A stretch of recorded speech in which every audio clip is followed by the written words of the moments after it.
La nouvelle année est là, les fêtes de fin d'année sont passées, tout le monde va qu'à ses occupations, c'est un peu plus calme et c'est le moment où, plus que jamais, la gestion des comptes est compliquée.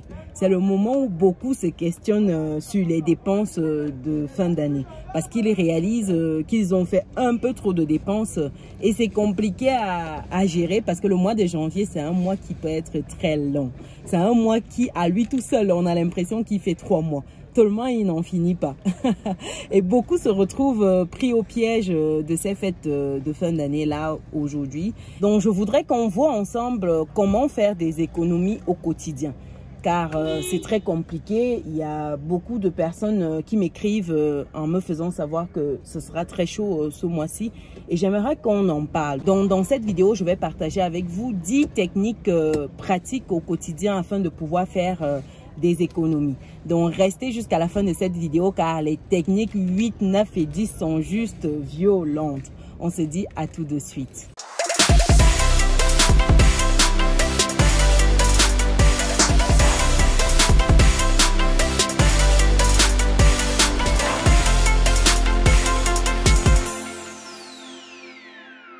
Bienvenue de nouveau sur Business et Réussite, la chaîne qui te permet de muscler ton mindset et tes finances. Si c'est quelque chose qui te parle, alors rejoins dès à présent la communauté des personnes résilientes et pense à lâcher ton pouce bleu en l'air et à partager massivement cette vidéo. Si tu me découvres pour la première fois, je suis Chimène Nana, je suis entrepreneur, investisseuse en France et en Afrique depuis quelques années et ma passion au quotidien, c'est de te voir atteindre ton autonomie financière. C'est dans ce sens que je partage avec toi des vidéos au quotidien, également dans ce sens que j'ai lancé l'Académie des Résilients, où nous réseautons ensemble, nous parlons d'idées business, nous investissons ensemble, nous échangeons sur des livres, nous allons level up ensemble. Donc si c'est quelque chose qui t'intéresse, rendez-vous sur business-et-réussite.com, onglet Académie. Complète tes informations et on se donne rendez-vous de l'autre côté. Après cette belle parenthèse, revenons à notre sujet du jour qui est celui des 10 astuces pour économiser au quotidien. La première astuce ici, c'est de préparer sa pause déj. Qu'est-ce que j'entends par préparer sa pause déj? Ici, j'entends par se préparer une gamelle à emporter au boulot. Ça passe par un sandwich. On sait que généralement en France, pour un repas le midi, c'est-à-dire un sandwich, si vous allez dans une sandwicherie, un sandwich, une boisson et un dessert, on est généralement sur 7 à 8 euros en moyenne. Et lorsque vous allez dans un restaurant, on est sur des moyennes de 12 à 15 euros sur un plat. Plat, entrée, dessert. Ou souvent plat, dessert ou plat, entrée. Donc voilà les moyennes. Et ça, c'est pour le resto basique. Imaginez-vous, vous allez au restaurant 5 jours dans une semaine. Ça veut dire qu'en 5 jours, vous dépensez en moyenne 75 euros au restaurant. Vous êtes d'accord avec moi qu'avec 75 euros, vous pouvez vous faire de très bons plats que vous allez apporter dans votre lieu de travail. Aussi simple que ça. Par exemple, quand moi j'étais en banque, je faisais ma gamelle avec les restes de la veille. Je prévoyais déjà cela lorsque je cuisinais la veille pour ne pas justement avoir à sortir des sous pour un restaurant ou pour un fast-food vite fait. Et ça, ce n'était pas systématique. On s'était voté avec les collègues d'aller au resto 1 à 2 fois par semaine. Donc, ça faisait que sur 5 jours de travail, il y avait 3 à 4 jours, c'était gamelle. 1 à 2 jours, c'était resto. Donc, à ces moments-là, je ne ramenais pas ma gamelle. Mais sur les autres jours, ça me permettait en fait de faire de belles économies. Et c'est vraiment une habitude à prendre ici. Beaucoup trop de personnes, par flemme, ne le font pas et dépensent énormément sur ce poste-là. Et encore, le soir, se retrouve à faire les mêmes dépenses, à remanger encore au restaurant ou à prendre une pizza emportée. Ça, c'est pas normal du tout. Donc, c'est important ici de faire cette gamelle-là afin de faire des économies. En point 2 ici, c'est de venir aussi avec son café ou avec son thé. Très important. Tous les matins, on dépense en moyenne 1 à 2,50 € pour un café et un thé. Café plus un croissant, souvent un petit pain. Donc ici, dites-vous que si vous ramenez votre thé ou votre café à votre lieu de travail, vous n'aurez plus à sortir ces 1, 2, 3 € souvent pour un thé. Vous pouvez acheter votre sachet de café ici ou vos paquets de thé et vous ramener au boulot. Généralement, on a une bouilloire qui traîne là, on a une cafetière même au boulot pour ceux qui sont en Occident, même ici en Afrique. Cela vous permet de ne plus vous arrêter pour prendre un café sur la route ou pour prendre un thé, sachant le prix que cela représente. Ça va vous faire de grosses économies sur la durée. C'est vrai que le matin, on se dit, ah, c'est qu'un café, mais si vous le faites 5 jours sur 7, ça veut dire que 5 jours, vous avez sorti, si c'est 2 euros, ça veut dire que vous êtes déjà à 10 euros par semaine. En un mois, vous êtes à 40 euros. Maintenant, mettez ça sur l'année. Vous allez voir, c'est énorme ce qui sort au travers de cet thé café. L'idée ici, ce n'est pas de vous priver. Non, du tout, du tout. On doit continuer à prendre son petit plaisir du matin. Certains se réveillent grâce à leur thé, à leur café. Vous ne vous privez pas. Mais vous le faites différemment. Donc, c'est ce qu'il faut retenir ici. Il n'y a pas de privation. On continue avec ses habitudes, mais on les fait différemment. C'est tout l'enjeu ici pour faire quelques économies. En point 3 ici, pour faire des économies, c'est de noter ses dépenses, chers résilients. Ça, c'est un point où beaucoup pêchent dans la communauté. Dites-moi dans les commentaires si vous faites partie de cette personne-là qui ne gardent jamais leur ticket de caisse ou alors qui ne donnent jamais leurs dépenses. Si vous êtes dans des pays comme le Cameroun où quand on va au marché, forcément, on n'a pas de ticket de caisse. Si vous n'avez pas votre petit bloc-notes où vous notez vos dépenses, vous passez ainsi votre journée à sortir des sous sans réaliser que les sous sortent parce que c'est souvent en plus payé en espèces. Beaucoup payent en espèces et même dans des marchés là-bas en Occident, il y a des cartes de crédit, oui, qui circulent, oui, mais souvent, quand on va au marché du coin, on achète en cash. Donc, c'est des dépenses qu'on oublie de noter. Ici, l'habitude à prendre, chers résilients, c'est de noter toutes vos dépenses. Vous devez vous balader avec un petit carnet où vous notez vos dépenses. Et si vous payez avec une carte bleue, vous gardez le ticket de caisse qu'on va vous donner. Très important ici, gardez vos tickets de caisse. Ça va vous permettre de faire votre comptabilité à la fin de chaque journée. Vous vous donnez un petit instant le soir pour faire le compte de tout ce qui est sorti dans la journée. Ça va vous permettre de prendre des habitudes saines, de réaliser peut-être qu'il y a des choses que vous auriez pu ne pas acheter parce que ça ne vous sert peut-être à rien du tout et ainsi ajuster au fil de l'eau. Parce que quand on ne garde pas ces tickets de caisse, il y a des moments où on ne comprend même pas c'est quoi la dépense quand ça s'affiche sur notre relevé de compte. Quand j'étais en banque, j'ai eu trop de personnes qui m'appelaient en me disant « Chimène, je ne sais pas c'est quoi cette dépense-là. C'est quoi cette dépense-là sur mon compte ?» Et lorsque je check, je regarde, je lui dis « Tiens, c'est ci, ça. » Parce que lorsqu'on est en banque, on a des outils qui permettent de savoir exactement ce que vous avez acheté, où vous avez acheté, à quelle heure vous avez acheté. Donc, toutes vos dépenses que vous faites par le biais de vos cartes, c'est surveillé. Donc, quand je leur disais ça, ils me disaient « Ah, d'accord. » Donc, voilà, c'est bien dommage. Et ça, c'est un signe d'une mauvaise gestion de finances. Ne pas savoir où va son argent. Les tickets de caisse ont ceci d'intéressant que ça nous permet de retracer tout ce qu'on a acheté sur la journée. Ça, c'est très important. Gardez vos tickets de caisse, notez toutes vos dépenses. En point numéro 4 ici, c'est de régler en espèces. Utilisez le cash aussi souvent que possible. Pourquoi régler en espèces est intéressant ici? Parce que ça permet de réaliser que l'argent sort. Oui, quand vous avez des cartes bleues, vous ne vous rendez pas vraiment compte que vous dépensez de l'argent. Vous pensez que les cartes bleues sont déconnectées des comptes. Pourtant, une carte bleue, un chéquier, c'est connecté à un compte en banque. Et lorsqu'il n'y a plus d'argent, vous vous retrouvez à découvert. Et pour d'autres personnes, vous dépassez le découvert autorisé. Et pour d'autres encore, c'est des situations d'interdit bancaire parce que des moyens de paiement abusifs, une utilisation abusive de ces moyens de paiement-là. Et pourtant, lorsque vous payez en espèces, vous voyez les euros sortir, vous voyez les francs CFA sortir. 1 euro après un autre, 1 franc CFA après un autre, vous vous rendez compte que votre compte se vide. Parce que dites-vous que, par exemple, vous allez au marché, vous avez 50 euros pour faire vos courses. 50 euros dans une enveloppe. Qu'est-ce qui se passe lorsque les 50 euros sont épuisés?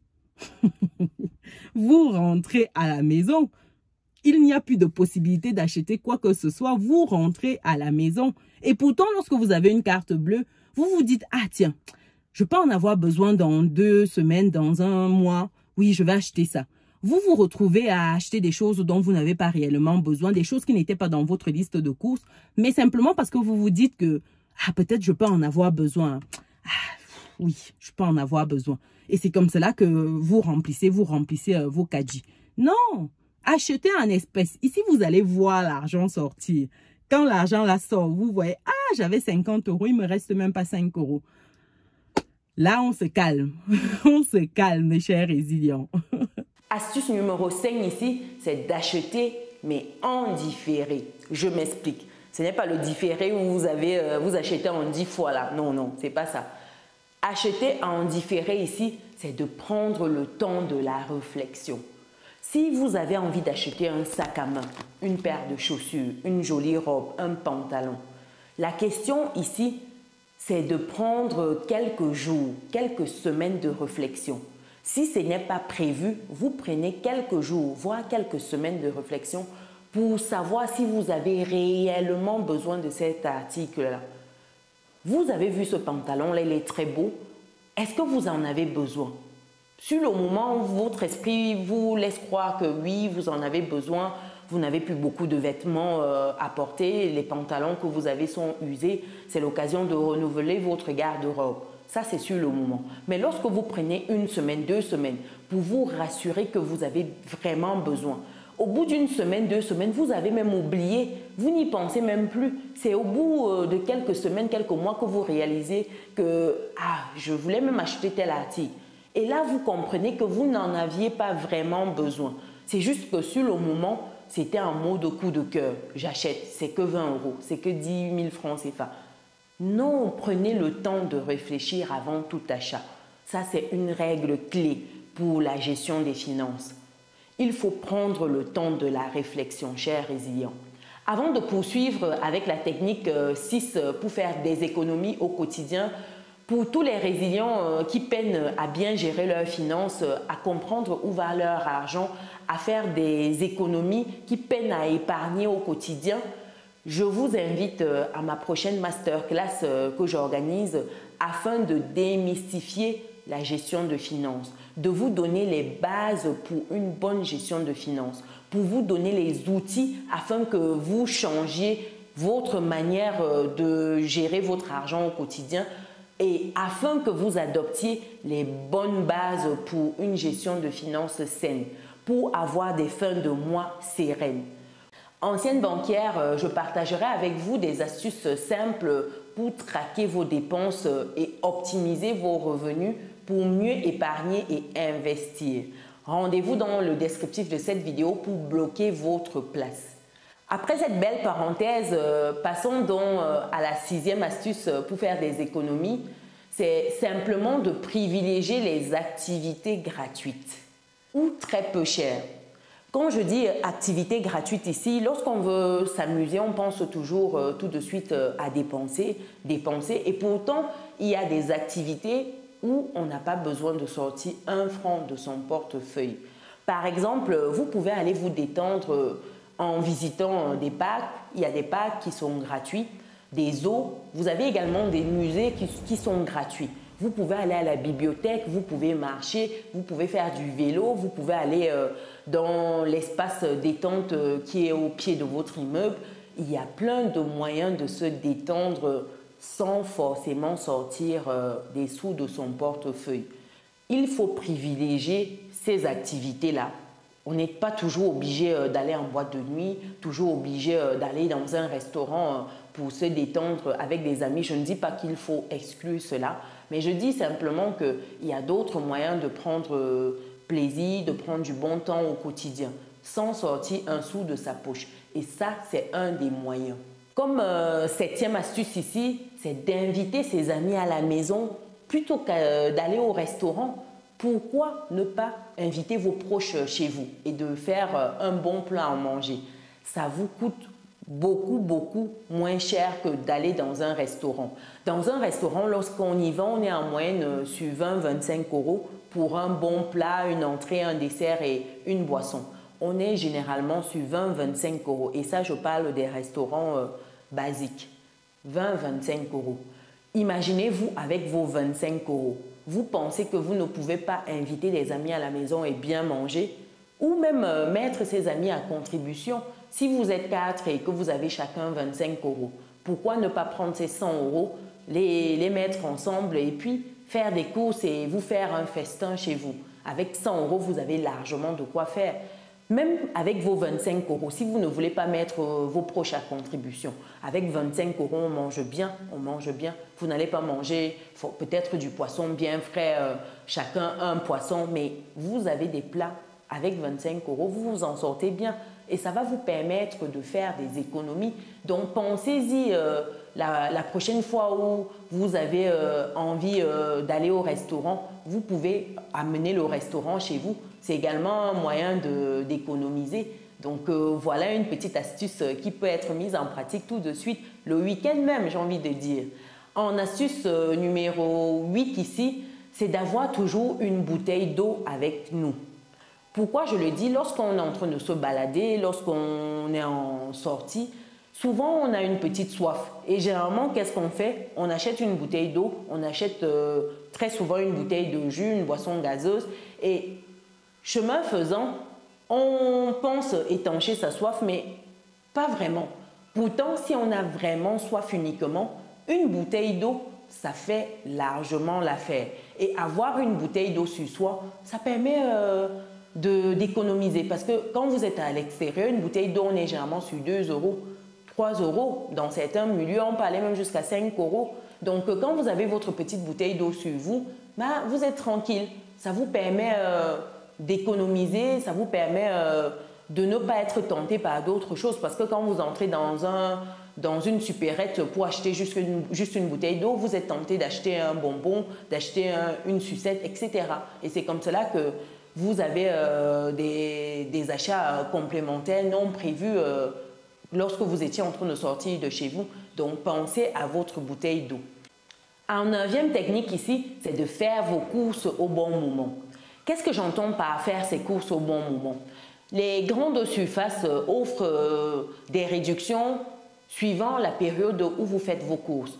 Par exemple, toutes les personnes qui font les courses le lundi matin, en fin de journée, en fin d'après-midi par exemple, dans certaines grandes surfaces, vous avez des grosses réductions. Oui, ce n'est pas évident de faire ces courses à ces périodes-là parce que certains, pour la grosse majorité, même j'ai envie de dire, travaillent à ces moments-là. Mais vous avez d'autres plages horaires. Ce qui est intéressant ici, c'est de vous rapprocher de votre grande surface. Si vous faites vos courses à Auchan, par exemple, si vous faites vos courses, je ne sais pas, à Intermarché, c'est de savoir quelles sont ces périodes-là où il y a des réductions, des grosses réductions, où il y a des petits prix pour certains articles. Par exemple, pour des fruits et des légumes, vous avez les grandes surfaces qui font des petits prix pour que ça puisse trouver preneur. Parce que si 1 ou 2 jours passent, le fruit ou le légume sera à jeter. Donc, autant mieux faire des petits prix et ne pas perdre complètement. Ce sont des stratégies de vente. Donc, ici, il faut identifier ces moments-là pour vos magasins où vous faites des courses afin d'en profiter. Donc ça, c'est une petite technique pour faire des économies. En astuce 10 ici, c'est de comparer les prix sur Internet. Avant de vous lancer dans vos achats, vous pouvez prendre un petit moment pour faire des comparaisons, surtout lorsque vous êtes en Occident. Vous avez des sites qui vous permettent de faire ces comparaisons-là pour certains produits et pour d'autres, vous pouvez aller sur 2, 3, 4 sites. Si vous avez par exemple prévu d'acheter un appareil électronique, je dis une bêtise, vous allez acheter un appareil photo pour votre activité de photographe à vos heures perdues, au lieu d'acheter sur le premier site que vous voyez, vous pouvez simplement prendre quelques jours pour comparer les prix, pour voir sur quel site c'est intéressant, où vous avez par exemple des garanties un peu plus intéressantes, vous avez par exemple les frais de livraison qui vous sont offerts, vous avez tel moyen de paiement mis à disposition. Donc prenez ce temps-là pour vérifier, pour comparer, afin de faire le meilleur achat possible. Donc voilà 10 astuces pour faire des économies au quotidien. Il y a d'autres astuces, je vais faire une seconde vidéo pour partager avec vous 10 autres astuces pratiques au quotidien parce qu'il y en a tellement. Donc, mettez déjà dans le chat, dans les commentaires, si vous voyez d'autres techniques, d'autres astuces pratiques au quotidien pour faire des économies. Pour toutes les autres personnes qui ne sont pas encore dans notre belle communauté, c'est le moment de cliquer sur le bouton qui s'affiche, d'activer la cloche de notification et surtout de partager massivement cette vidéo auprès des personnes qui ont du mal à bien gérer leur fin de mois ou auprès des personnes qui veulent simplement faire des économies. On peut vouloir faire des économies sans avoir des difficultés financières. C'est tout à notre honneur, quoi.